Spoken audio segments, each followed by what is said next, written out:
Om Namo Bhagavate Ramakrishnaya. Om. Salutations to Bhagavan Ramakrishna. Mathur, Nath, Biswas. Before we could go in, let us quietly gather up our thoughts and turn them all towards the indwelling self.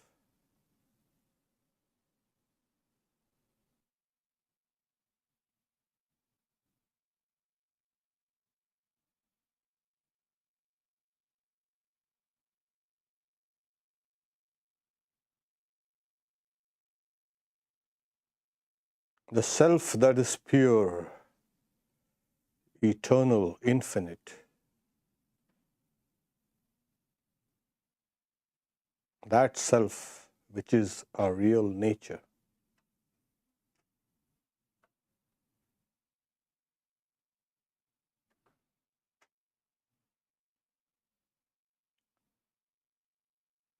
Om, peace, peace, peace. Mathur, Nath, Biswas.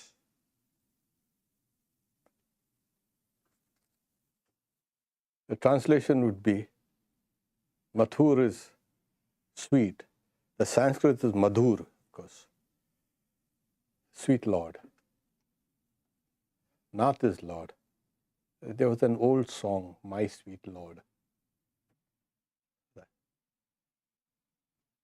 Mathur Nath, he was the son-in-law of Rani Rashmani, whom we have seen in the previous householder disciple of Sri Ramakrishna. Those who have been to Dakshineswar, have seen there is a mansion outside the temple precincts. And Sri Ramakrishna's room is diagonal to it, at the corner. There is a long veranda that extends from Sri Ramakrishna's room to about the main gate, the inner gate of the one that leads to the main, the portico inside. Mathur Nath one time was sitting down in that mansion, in his room, and seeing through the window, he's seeing Sri Ramakrishna pacing up and down. Sri Ramakrishna is oblivious of everything around. He's pacing, generally maybe taking an exercise or who, we don't know. But he was pacing up and down.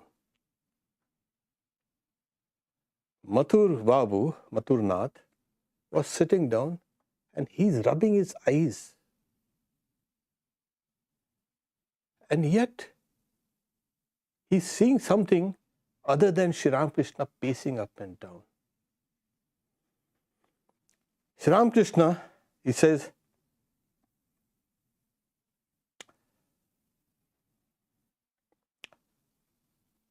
he shot out of his room, ran out and held Sri Ramakrishna's feet, weeping. Now, he was also one of the proprietors of that whole temple complex. And Sri Ramakrishna looks puzzled. What are you doing? What are you? And he can be consoled. He's weeping and weeping. And he says, he used to call Sri Ramakrishna father. The Indian word is Baba. I was watching you just now as you walked back and forth.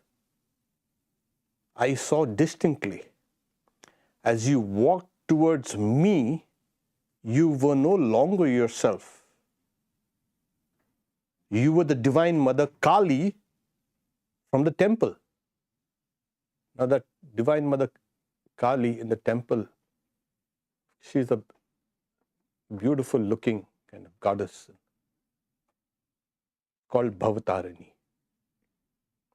And she stands on the chest of Shiva. That's the iconography. The relative and the absolute. The absolute is the background of the relative. Continues. Then as you turned around and walked in the opposite direction, you became Lord Shiva. At first, I thought it was some kind of optical illusion. I rubbed my eyes again and again and looked, but I saw the same thing. As often as I looked, I saw this. Now, this is astounding. Sri Ramakrishna, he is walking, as they say, towards the eastern side, and then he appears as Kali. Turns around, goes towards the side which goes to the Ganges, the Shiva. And he's pacing up and down, and Mathur Babu is looking. It is not just a kind of a glimpse. This was a continuous, you can say, vision. It's very difficult to get a vision with open eyes. It's almost impossible. It's meant for the extremely rare souls, and those rare souls are few. So here we have, and we all know how Kali looks and how Shiva looks. But this, Sri Ramakrishna says, and he was agitated also, Sri Ramakrishna, saying, if the Rani Rashmani, his mother-in-law, heard, she might think that this Sri Ramakrishna had put a kind of a mantra on him, and kind of, these, we have various types of mantras. You can kind of snatch your mind and make you do things with these mantras. And he was trying to calm him down, and Mathur Babu was weeping, weeping. So Sri Ramakrishna says, you see, I know nothing about it. You see, Mathur Babu couldn't be consoled. He was just weeping, and this was, they say, predicted in his horoscope. When a child is born, you kind of draw an horoscope. Not the usual, these horoscopes that you see around published and all that. Nothing. These are very deep horoscopes. So it is written that his chosen deity, his Ishta Devata, would always be gracious to him, and not only that, would even accompany him wherever he went and protecting him, assuming a human body. Now, this was also another kind of astounding fact. Not in a way. In India, each person, now we are talking about devotees, those who you can see, seekers of truth, searching for reality, the special ones, they are all endowed with their own chosen deity. If you see all devotees, they all have a chosen deity. And in their spiritual practices, sometimes the chosen deity, that God within, that aspect of God within, makes you perform certain spiritual disciplines, reveal certain things to you. And this has been, it's not metaphysical, but it is more on the esoteric level, that if God has so many forms, God inhabits with the forms, all these other forms. There are forms within the forms. So each person has an aspect of that Godhead which is trying to reveal itself. Mathur Babu, you can see that he had Sri Ramakrishna himself as that chosen aspect of that reality who would be accompanying him for part of his life. And the chosen deity in this case was the union of Kali and Shiva. So this is something that spiritual aspirants need to really understand. And this understanding comes, of course, with a few years of serious spiritual practices. You know that this is the deity that inhabits me.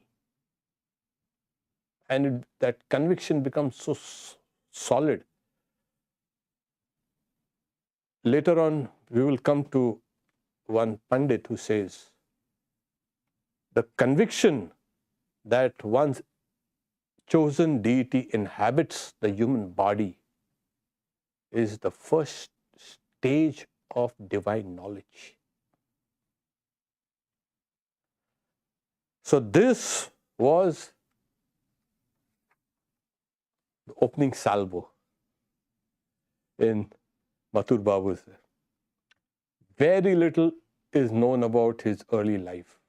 He was born somewhere in the Khulna district, which is now in Bangladesh. After the partition of India, he's gone in Bangladesh. He came to Calcutta and he was studying there. And one of his classmates was Devendranath Tagore, one of the founders of the Brahmo Samaj.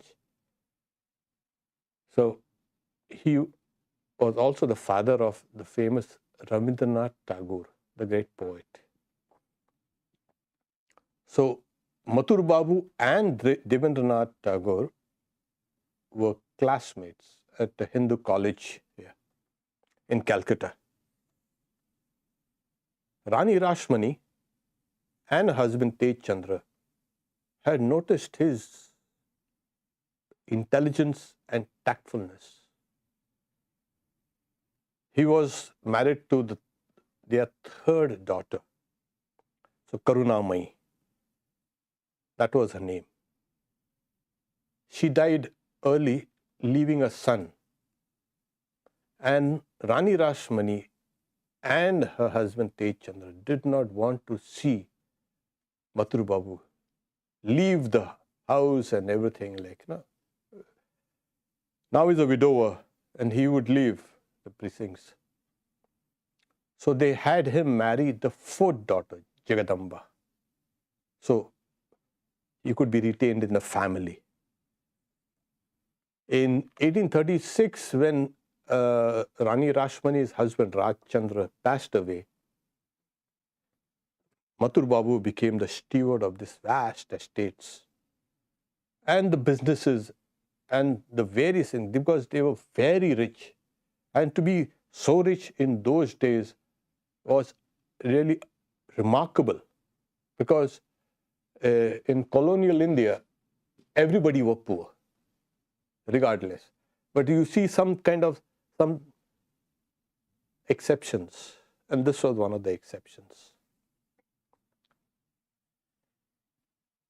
So as we've seen in Rani Rashmani's life, she took about 10 years to build that temple.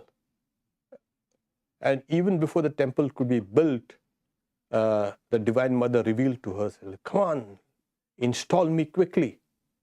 And they found that the statue was perspiring, and she had kind of hurried everybody up. And then on May 31st, 1855, the temple was dedicated with all that fanfare, and a lot of money was spent and all these things. So Sri Ramakrishna had come during that dedication ceremony because his elder brother, Ram Kumar, was the officiating priest of the Kali temple. And because he had given a favorable kind of solution to some of the, you can say, conundrums associated with the temple and the worship, Rani Rashmini was extremely gracious to him, and she had retained him, saying, "You perform the sacrifice and the worship on this dedication." So he had done that. And Sri Ramakrishna had come because Sri Ramakrishna was in Calcutta. Ram Kumar had opened a small Sanskrit school, and he was teaching students not only the Sanskrit language but also certain scriptures. And Sri Ramakrishna was also staying there during the time in Calcutta. So Sri Ramakrishna was asked by his brother, "Why don't you eat here? There's so much food." No, I'm not going. Because he was ultra orthodox. He said, no. He brought some kind of puff rice, ate it, and then he returned to Calcutta. After 7 days, his brother hadn't yet returned. He came back, saying, "What happened to you?" Saying, "No, you see, these proprietors of this temple, they are insistent that I take up this worship of the Divine Mother." And Sri Ramakrishna was upset. He's saying, our father never worshipped for anyone else, but he worshipped his own God. He wasn't a priest. And then there was a little discord between them. But later, because of his great respect for his brother, he accepted. And then he used to come to Dakshineswar. During that time, Mathur Babu had asked Sri Ramakrishna. Sri Ramakrishna was then 19 years old. He saw his character, his insight. He had a great insight, saying simple, good looking, and pure. And he wanted to engage. He had engaged his brother, the priest. He wanted to keep his younger brother also. So he said, "Why don't you decorate the image of Kali?" He wasn't willing to. Ram Kumar, his brother, tried to prevail over, saying, "No. It entails a lot of, you can say, taking care of the jewelry, protecting it.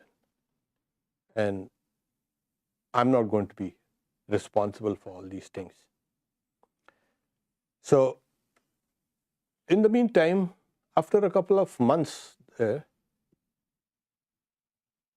a Krishna temple which was there, that one of the Kshetranath, a priest, putting the Lord to sleep there, in the night when everything is closed, and he slipped and fell, and he got injured, and the leg of the deity was broken. He was dismissed, of course, but Sri Ramakrishna gave a solution. You don't need to immerse that deity in the river, Ganges, and make a new one. Repair the old one. And that's what that had kind of upset a few of the Pandits. But the Rani Rashmani was kind of pleased. And he himself had repaired the image. And that image, it is now, till today is worshipped. It's kept in the small room at the side. A new image, of course, has been there. So Sri Ramakrishna got a job of looking after the Krishna temple, which is less strenuous and less bothersome. And his cousin, Hriday, had come looking after employment. And Hriday then was later given the responsibility of taking care of the jewels of Kali. His brother, after 1 year, had passed away. And so Sri Ramakrishna became the priest of the Kali temple. Now that is something that a new chapter now opens up. The 1856, he became a priest, and then he started. So his brother had already taught him the very intricate esoteric worship of Kali. It's not just the ordinary worship you with Mathur. There's so many things there. So he had learned, and he was initiated, Sri Ramakrishna initiated in a Shakti mantra by Kenaram Bhattacharya, because without initiation you can't do your worship or anything like that. You have to be. And then, now he was the worshipper of Kali. He started with the formal worship, the rules of formal worship. And then that came that kind of divine madness, the divine madness of devotion. What are you saying? He would climb on the altar and caress the Divine Mother. He would sing, laugh, joke, and talk with her. Sometimes he would partake of the food before offering it to the mother, or you would feed it to the cat. Considered blasphemy. The other priests and the officials, they notice all this, and my God. Imagine a worshipper doing all this thing. But then he is not in this normal state of it's not abnormal. It is more than normal.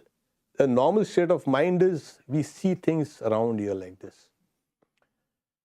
You see, Sri Ramakrishna is saying somehow during the day he used to finish the worship, and then in the late evening he used to go to that a kind of dense forest called a Panchavati, grove of 5 trees, and go and weep for the vision of the Divine Mother.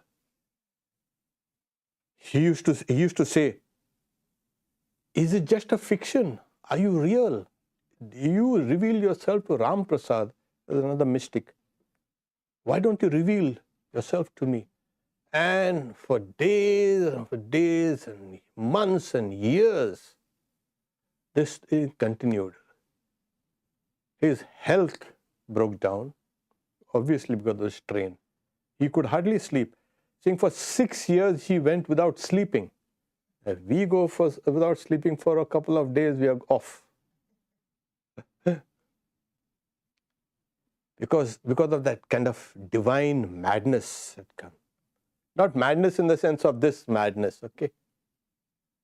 The desire to see the Divine Mother had become so intense, he was oblivious of food, of sleep, of even clothes and proper decorum, etc.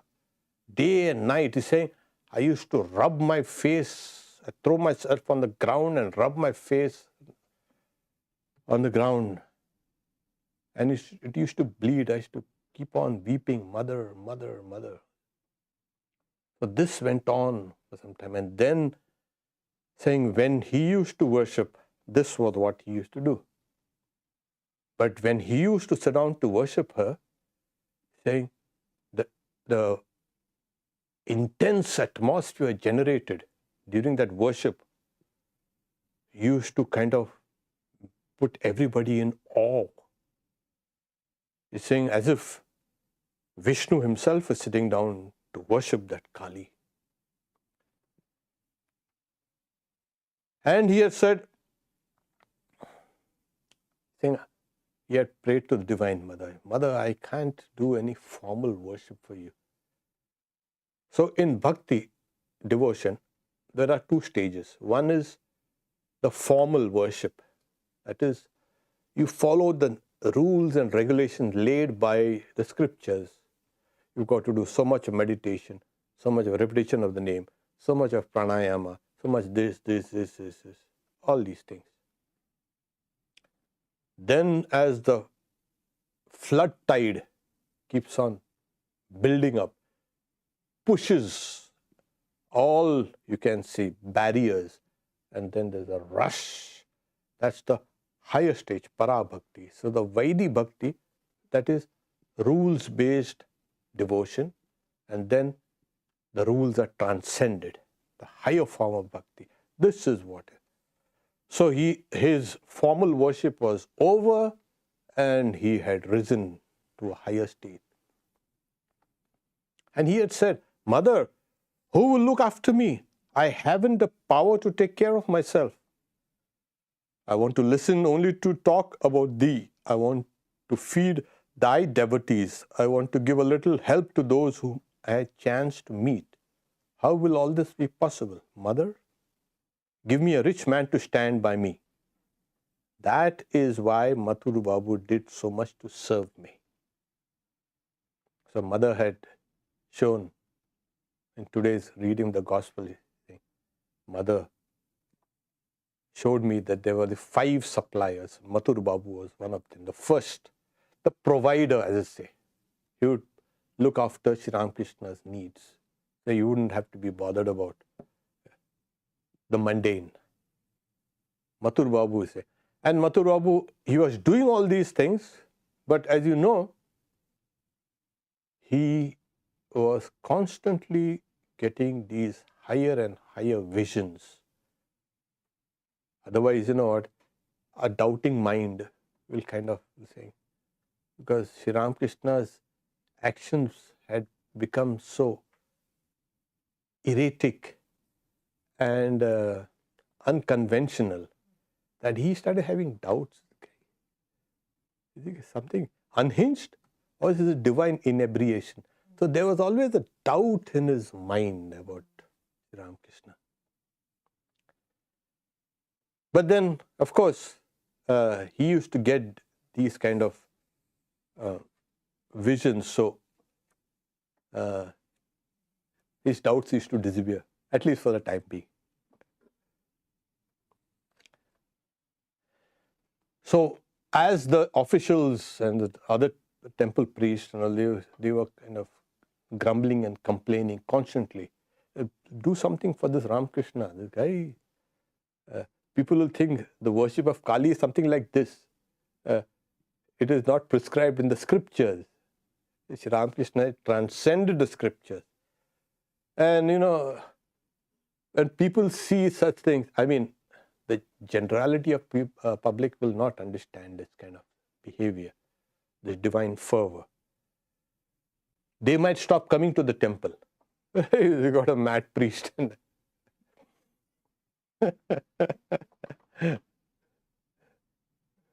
Either way, he was called a mad Brahmin. So people will stop coming to the temple and all. So Mathur Babu had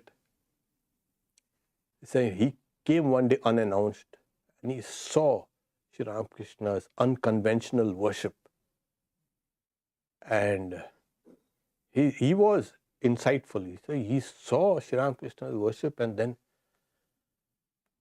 he never said anything. He returned home. He tells Rani Rashmani, we have a great worshipper. Soon the Divine Mother will be awakened. Oh yeah. There is something called, every temple has a deity, and it's installed. There's something called infusion of life in the deity, called a prana pratishta, with all the paraphernalia of worship, etc., etc. So life is infused in the deity, and the deity takes a kind of a lifelike, you can say, look. If you see some of these old temples, you see as if that deity is staring at you, like looking at, compassionately looking at you. And there are some temples you go with all the kind of polish and all the glamour and all the rich, you can say, decorations and all, and it looks so dead. The deity looks so dead. that infusion of life into this, first by the worshipper, then by the other devotees who pray. When you pray in a temple or in a shrine or in a mosque or in a synagogue, anywhere, you infuse that place with life. And it takes on a kind of a living, you can say, quality. Not only the deity, but the temple itself. And it keeps on drawing people. So he tells, we've got a great worshipper. Soon, Kali will be awakened. And that is what, today when you see hundreds and thousands of people, especially on Tuesdays and Saturdays, which are sacred to the Divine Mother, not less than 100,000 people come there on these sacred days. And the other days, long queues, all waiting for, sometimes for hours, to have a glimpse of the Divine Mother. Why? What? It was awakened by Sri Ramakrishna. That is why. And that temple and the deity has completely changed the landscape of that place. Everybody, what happened? Let's go to Kali. And people come from far and wide. I'll be going after a long time there. For a few days, of course. So he sent a message to all the officials and all the other priests. Don't interfere with Sri Ramakrishna's worship. And, well, these guys said, oh, well, these are proprietors. Let them do what they want to. And Sri Ramakrishna continued. So he was in Dakshineswar for 12 years. For the first 4 years, they were the most intense years of his spiritual practices. Starting in 1856. Yeah, 1856. For 4 years, I say, and as we know that as he wasn't getting a direct vision of the Divine Mother, one day he took that sword, more like a scimitar that is hanging on the walls of the temple. It's still there. Maybe it's the same one, who I don't know. Took it and he didn't want to live anymore without Kali. And he was about to do the, you can say, slice off his own neck when suddenly he had a vision of Kali. And he saw Kali in her personal and her impersonal form. So after that, as you know, he saw the Divine Mother everywhere. He continued to live there.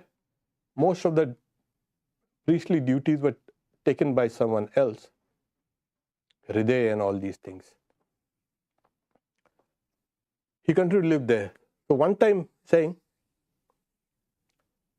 there are 12 Shiva temples on the, just above the embankment of the Ganges.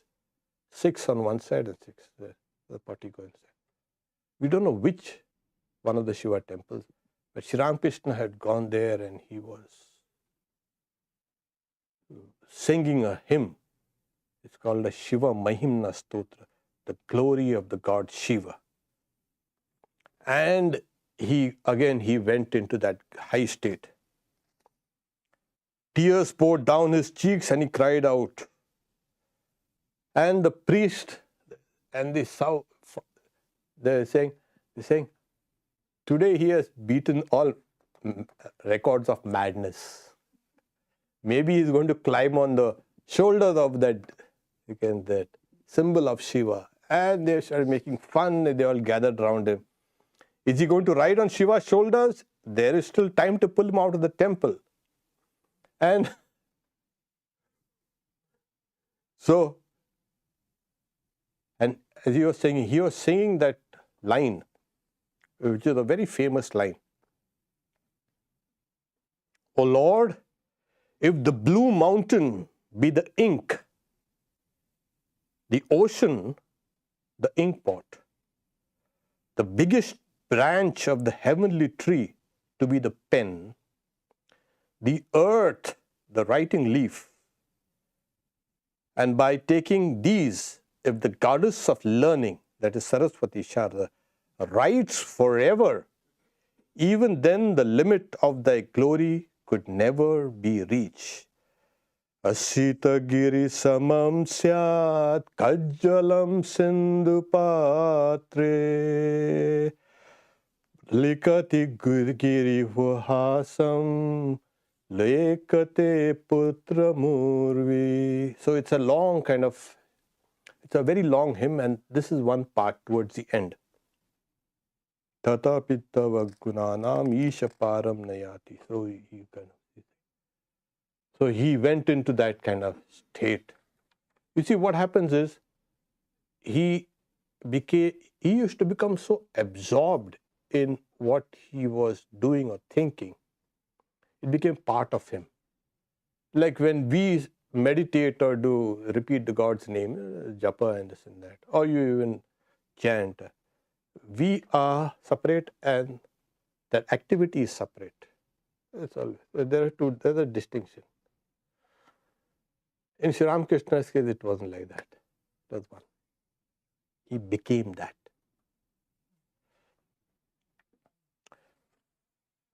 And then, as his mood kind of descended,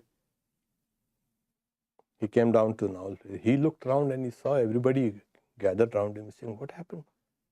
Have I done something wrong?" So Mathur Babu was there. Say, "Oh no, you were just reciting a hymn. I came here to make sure nobody disturbed you." So when the temple, you can say officials and all these people, "Hey, just pull him out and all." Mathur Babu was saying, "Hey, if you value a head, go and do that." So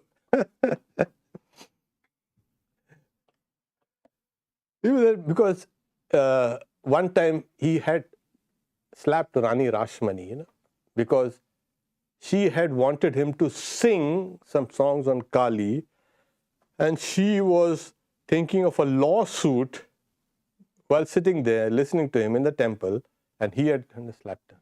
Yeah, and there's a big furor, and you cannot go and slap.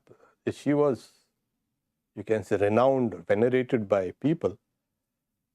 That had also put a seed of doubt in Mathur Babu's mind.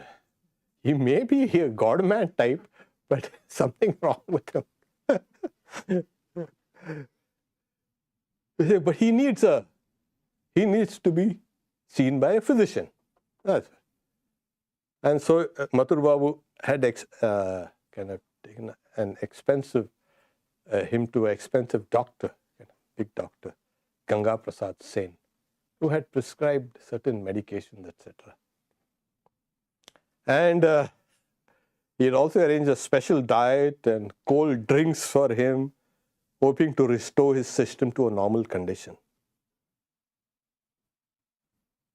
One day, they never stopped there. This guy must be crazy because of his unbroken chastity, you see. So one day they hired a prostitute and they sent her to Sri Ramakrishna's room. Now Sri Ramakrishna, he didn't know anything. He's saying, she was beautiful to look at with pretty eyes.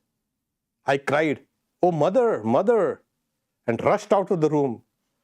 I ran to Haladari, his cousin, and said to him, "Brother, come see who has entered my room." I told Haladari and everyone else about his woman. So that plan was failed.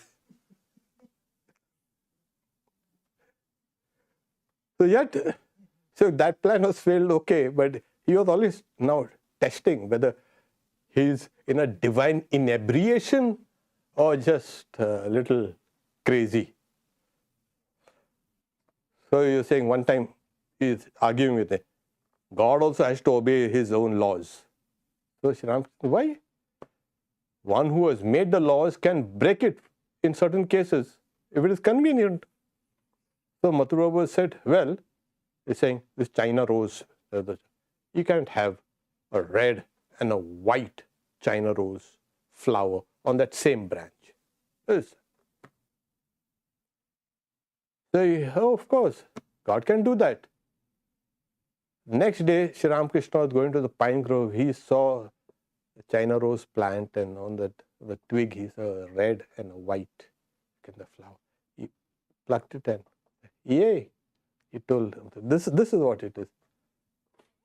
Mathur Baba saying, well, Father, I'm defeated.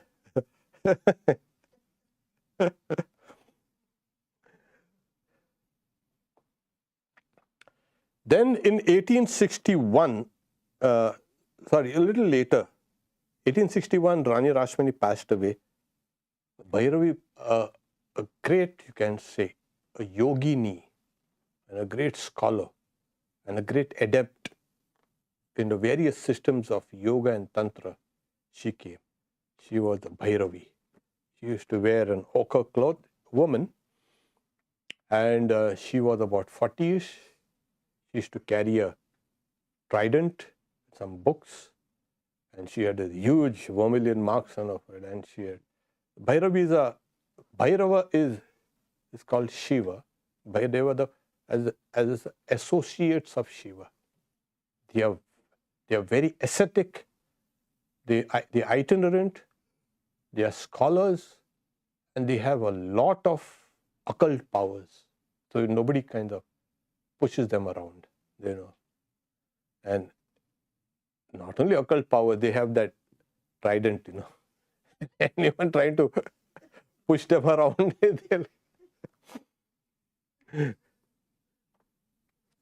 So she had come, and the Divine Mother had told her, shown her, that you will initiate 3 disciples.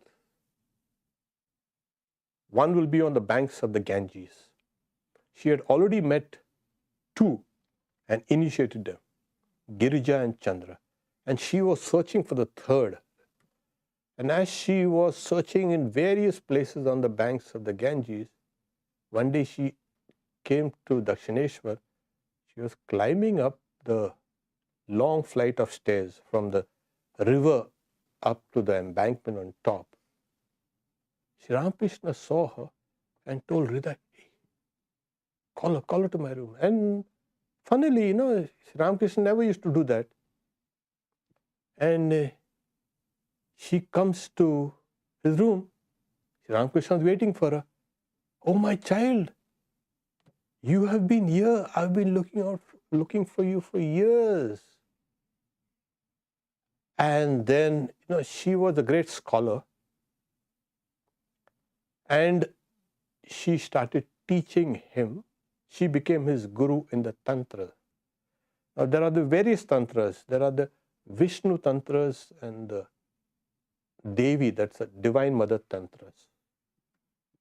So, she started teaching him, and she saw signs, great signs, of a very high spiritual state, which is enumerated only in the scriptures, which only a very few souls could ever attain.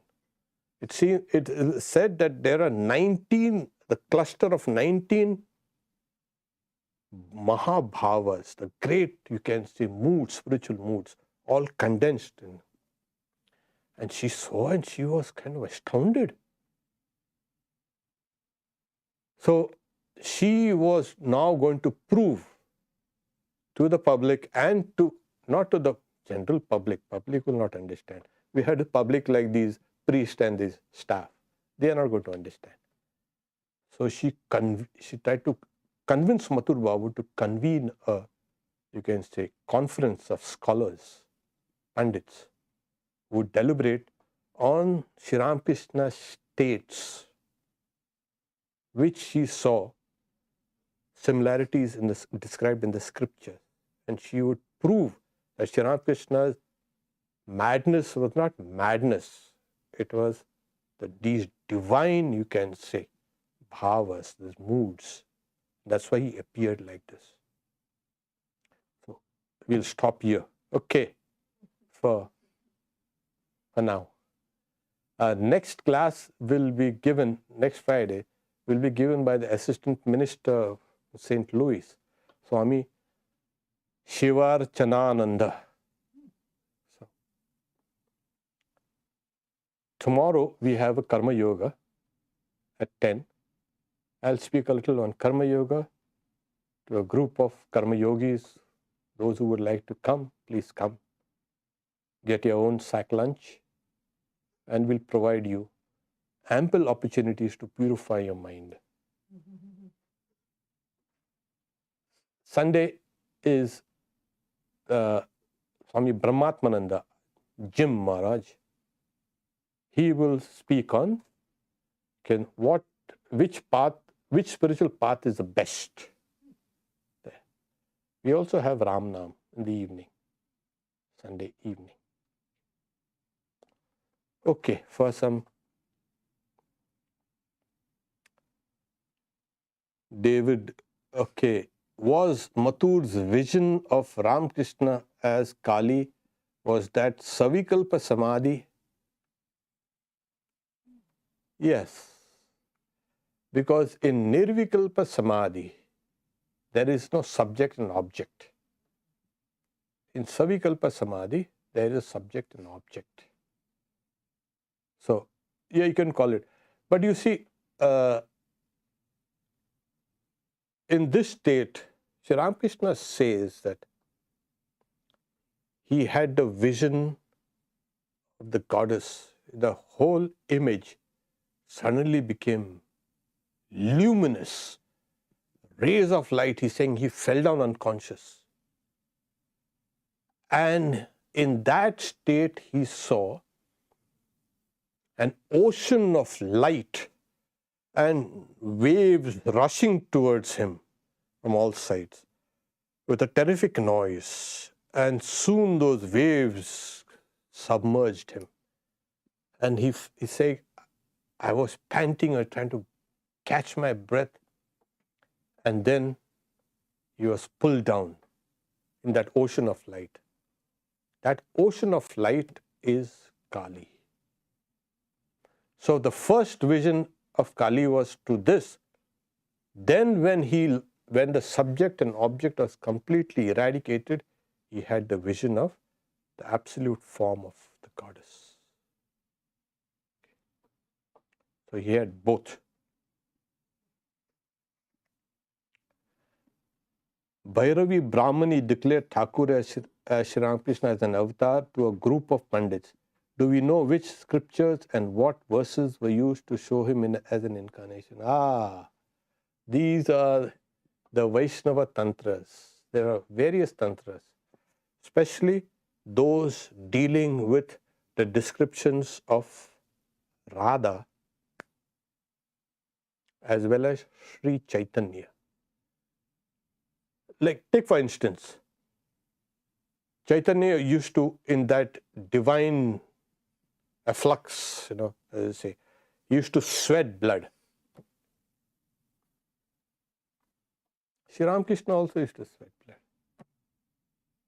And if you read the Bible, Christ also had sweated blood. So you see a kind of a similarities. And then there were other things, the tremendous heat that was generated in the body of these people. Chaitanya, at one time, which his fingerprints are still there in the temple of Jagannath. There's a pillar, a stone pillar, and he leaned on that in that state, and his fingerprints are still on that stone pillar, Garuda pillar. So that tremendous heat. So Sri Ramakrishna also had gone through that tremendous heat that was generated. So all these things are enumerated in this. I don't know the specific verses where they are. So you'll have to go through it. So good luck to you. But then yeah, but it's interesting. So it's very good question actually. So she saw all these signs and then she, okay, this is what it is. So it's only bodies of incarnations can hold on to these kind of high spiritual moods, but the body itself undergoes these kind of changes. Do you have any questions there? Okay.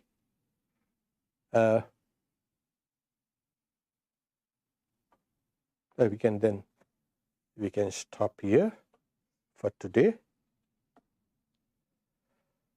Om Shanti Shanti Shanti Harihi Om Tat Sat. Sri Ramakrishna Arpanamastu. The next section will deal with some of these Pandits, and not Pandits only, not mere scholars. They were great spiritual adepts in their own traditions, and how they concluded that Sri Ramakrishna was an incarnation.